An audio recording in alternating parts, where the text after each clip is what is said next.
Terima kasih untuk kesempatan yang diberikan. Pada saat ini saya Elsa Sumangkut, program studi agribisnis jurusan Sosial Ekonomi, Fakultas Pertanian Universitas Samratulangi. Pada kesempatan ini saya mewakili kelompok A10 mata kuliah Manajemen Produksi Agribisnis. Dan pada kesempatan ini kami akan membahas tugas yang telah diberikan oleh salah satu dosen, dan tugas yaitu mengenai manajemen mutu.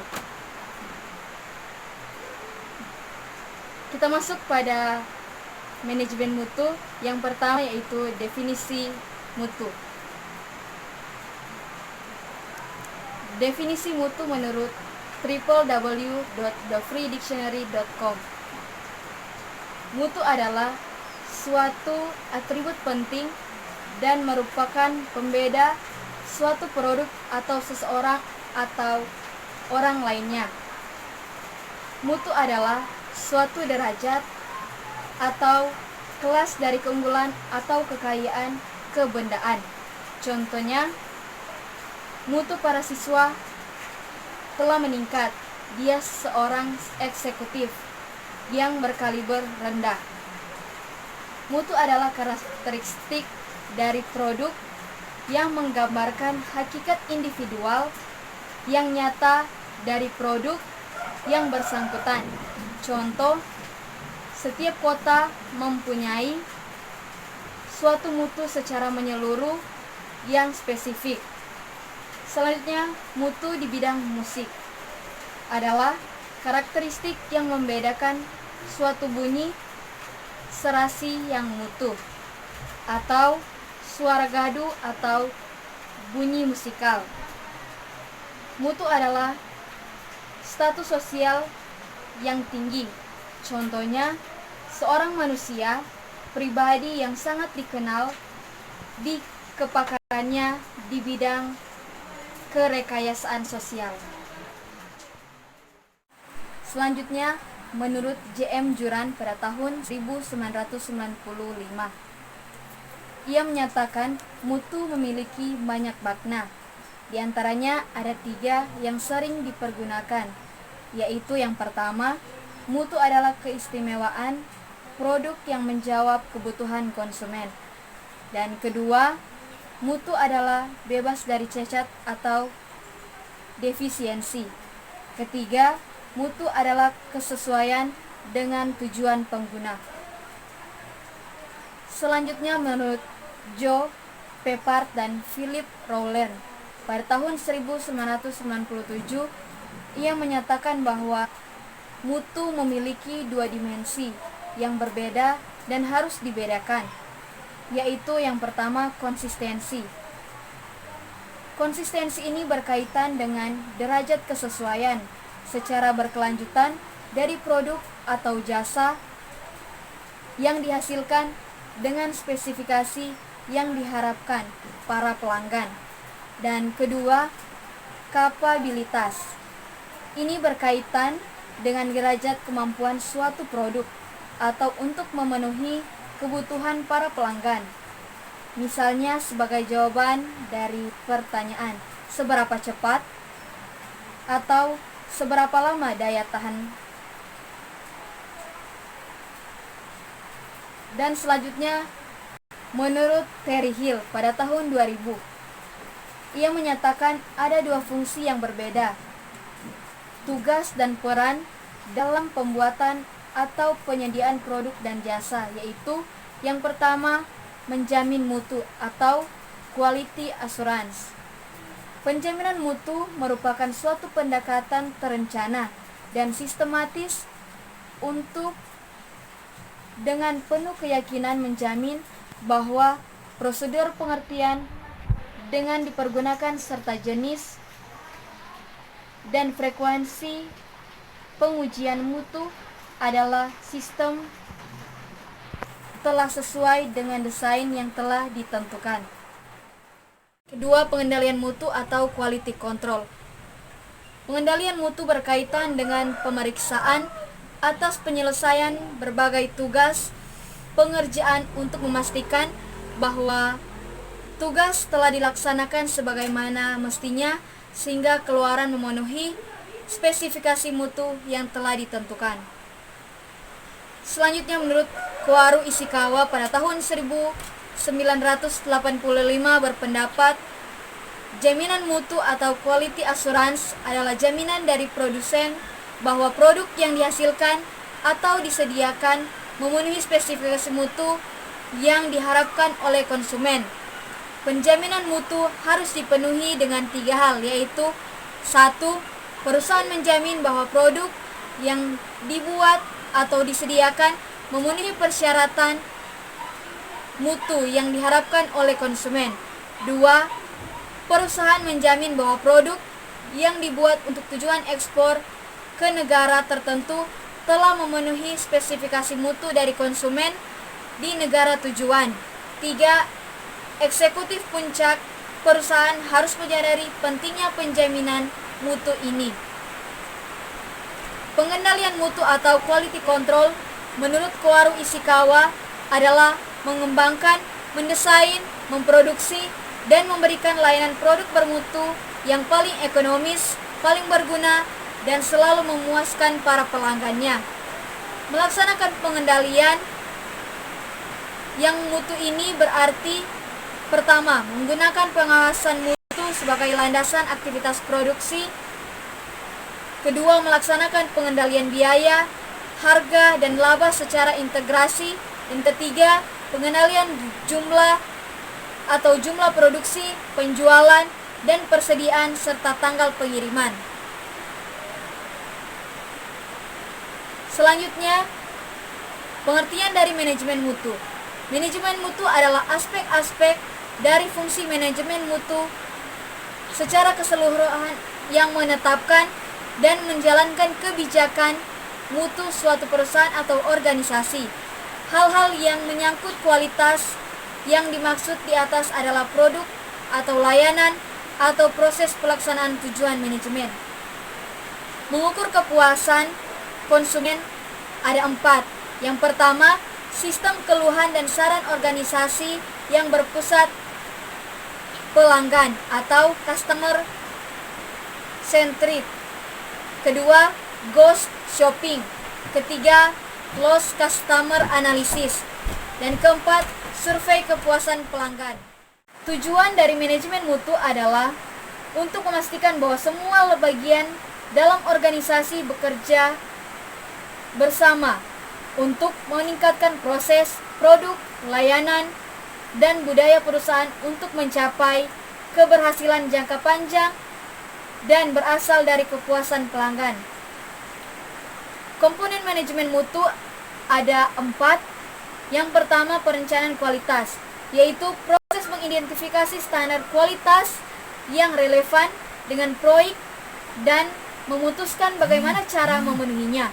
Kedua, meningkatkan kualitas perubahan yang disengaja dari suatu proses untuk meningkatkan kepercayaan.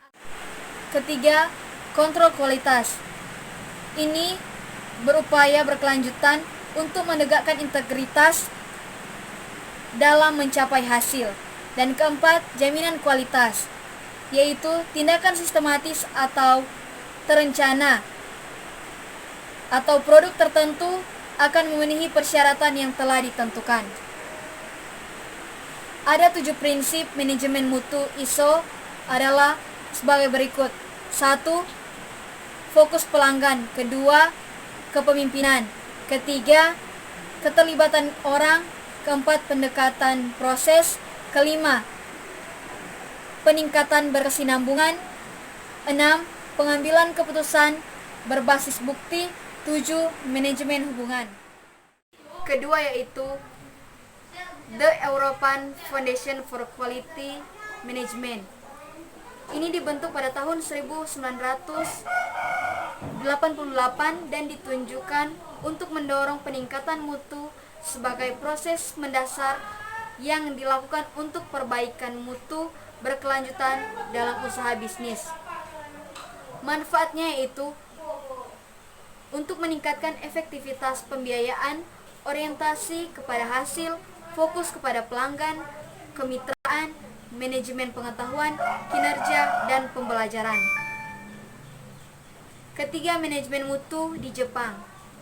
Manajemen mutu di Jepang menerapkan manajemen terpadu TQM, Total Quality Management, di perusahaan mereka.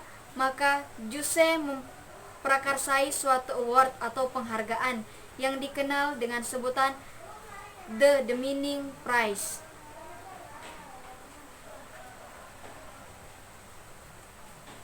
Ini juga diberikan kepada perorangan yang berjasa dalam pengembangan TQM dan statistik mutu untuk TQM. Keempat, pengelolaan mutu produk di Indonesia, yaitu untuk mengefektifkan pengelolaan mutu di Indonesia melalui Peraturan RI Nomor 15 Tahun 1991. Empat, pengelolaan mutu produk di Indonesia, yaitu untuk mengefektifkan pengelolaan mutu di Indonesia melalui Peraturan RI Nomor 15 Tahun 1991. Pemerintah menetapkan Standar Nasional Indonesia atau biasa disebut dengan SNI sebagai standar mutu yang digunakan di Indonesia, dikenal dengan Komite Akreditasi Nasional atau KAN, yang merupakan badan akreditasi untuk mendukung pelaksanaan SNI. Perusahaan nominator SNI Award pada tahun 2005 yaitu PT Mega Surya Mas Sidoarjo, yaitu di bidang usaha produk sabun dan CPO dengan kategori industri besar. Kelima, pengelolaan mutu produk di negara tetangga, yaitu DSM Malaysia, TC Thailand, dan Spring Singapura. Selanjutnya, Total Quality Management dan implementasinya. Definisi Total Quality Management TQM menurut beberapa ahli. Yang pertama, menurut David H. Luty pada tahun 1997, TQM merupakan landasan kesuksesan perusahaan dalam lingkungan pasangan yang makin keras. Dan menurut David Hutton pada tahun 2000, TQM adalah filosofi manajemen dilandaskan asas seperangkat prinsip dan didukung oleh seperangkat peralatan dan metodologi yang telah teruji dan andal. Selanjutnya, menurut Anonim pada tahun 1997, TQM adalah suatu cara mengelola sebuah organisasi sehingga setiap jabatan every job dan setiap proses every process dalam perusahaan dilandaskan dengan benar.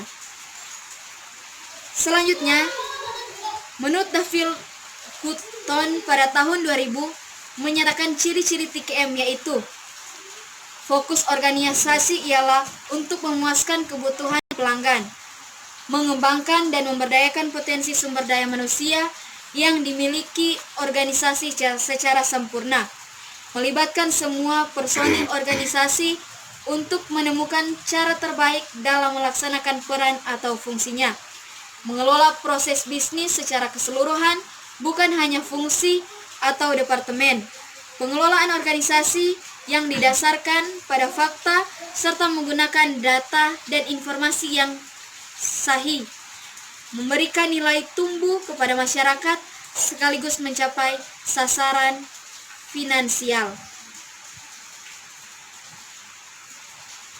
Elemen TQM. Elemen TQM bersifat filosofis. Yang pertama, kualitas yang dipicu oleh pelanggan. Kedua, kepemimpinan. Ketiga, perbaikan berkelanjutan. 4, partisipasi dan pengembangan masyarakat. 5, respon yang cepat. 6, kualitas desain dan pencegahan. 7, manajemen berbasis fakta. 8, pengembangan kemitraan. 9, tanggung jawab perusahaan. Peralatan generik. Peralatan SPC yang pertama, bagan arus proses. Kedua, lembaran pengecekan. 3, analisis Pareto dan histogram. 4, diagram sebab akibat. 5, run cards. 6. Diagram sebar, 7. Bagan pengendalian. Kemudian, peralatan dari Departemen Pengendalian Mutu yaitu metode SCC. Yang pertama, rencana penarikan sampel, kedua, kapabilitas proses, dan ketiga, metode Taguchi. Wang dan Ahmed pada tahun 2001 mengemukakan konsep mutu yang menggunakan pendekatan pembelajaran terhadap mutu dan inovasi yang terdiri atas 3 level, yaitu 1. Single loop learning, yaitu pembelajaran mengenai mutu dengan menitik beratkan perhatian untuk memperoleh jawaban atas pertanyaan what dan how. Kedua, double loop learning, yaitu level ini memiliki level pembelajaran mutu yang lebih tinggi. Ketiga, triple loop learning, yaitu level pembelajaran mutu yang tertinggi dan tingkat kerumitan tinggi. Kita masuk dalam House of Quality dan Table of Tables. Definisi rumah mutu atau House of Quality yang pertama dari J.M. Juran pada tahun 1995. Rumah mutu adalah alat yang digunakan untuk mengorganisir informasi yang didapatkan guna menyelesaikan antara keinginan konsumen dengan spesifikasi kekayaan industri yang dimiliki pihak produsen. Dan definisi secara umum, rumah mutu adalah matriks berbentuk rumah yang mempertemukan informasi yang dimiliki mengenai keinginan pihak konsumen dengan persyaratan yang ditetapkan baik produsen, sehingga tercapai sasaran desain, operasi, dan kerekayasaan yang konkret.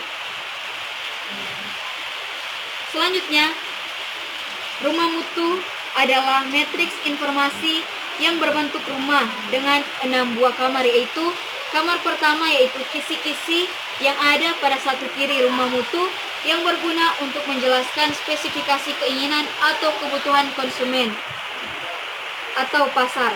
Kemudian kamar 2 yaitu sisi pada kanan rumah mutu yang berguna untuk menjelaskan penilaian daya saing produk perusahaan di pasaran, khususnya jika dibandingkan dengan produk saingan. Dan kamar ketiga yaitu kisi-kisi yang ada pada langit-langit rumah mutu yang berguna untuk menjelaskan spesifikasi produk menurut standar mutu yang ditetapkan oleh produsen atau penyediaan jasa.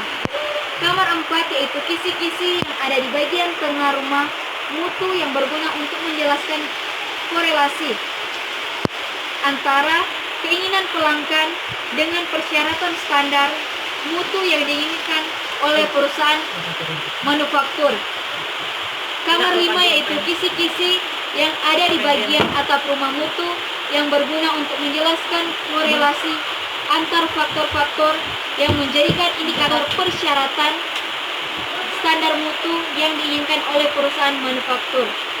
Kamar 6 yaitu kisi-kisi yang ada di bagian dasar rumah mutu yang berguna untuk menjelaskan hasil evaluasi, teknik produksi yang ada, dan target nilai spesifikasi yang diterapkan oleh perusahaan pabrik atau produsen.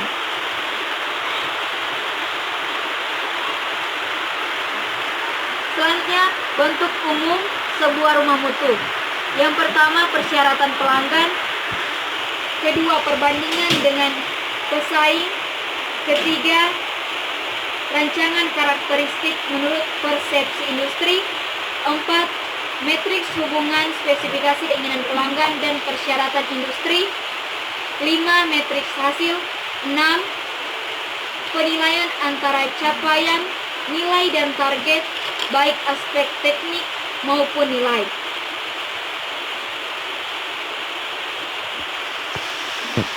Selanjutnya, peralatan kendali mutu. Peralatan manajemen mutu mencakup hal-hal berikut. Pertama, manfaat alat ini yaitu untuk membangun kreativitas menjaring sejumlah besar gagasan dari tim kerja. Semua anggota tim kerja berperan, adanya perasaan memiliki dalam keputusan dan memberi masukan ke bagian lain. Selanjutnya, peralatan manajemen mutu mencakup hal-hal berikut. Pertama, affinity diagram adalah suatu alat yang mengumpulkan sejumlah besar data lisan, yaitu gagasan, pendapat, dan isu. Kedua, brainstorming. Manfaat alat ini adalah membangun kreativitas, menjaring sejumlah besar gagasan dari tim kerja. Semua anggota tim kerja berperan, adanya perasaan memiliki dalam keputusan dan pemberian masukan bagian lain. Ketiga, cause and effect diagram, yaitu peralatan grafis yang digunakan untuk membantu mengidentifikasi, menyortir, dan menunjukkan penyebab suatu masalah atau karakteristik mutu dalam organisasi. 4. Control card, yaitu alat statistik yang digunakan untuk menjelaskan variasi proses antara intervening yang diakibatkan oleh berbagai penyebab dan variasi masalah umum serta yang diakibatkan oleh penyebab masalah khusus. Kelima, failure and mode analysis, yaitu pendekatan yang dilakukan setahap demi setahap untuk mengidentifikasi semua kegagalan yang mungkin terjadi dalam desain, proses fabrikasi, atau perakitan suatu produk atau jasa.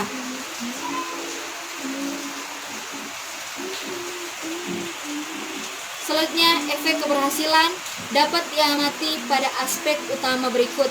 Yang pertama, penurunan jumlah cacat yang terjadi. 2. Perubahan distribusi cacat.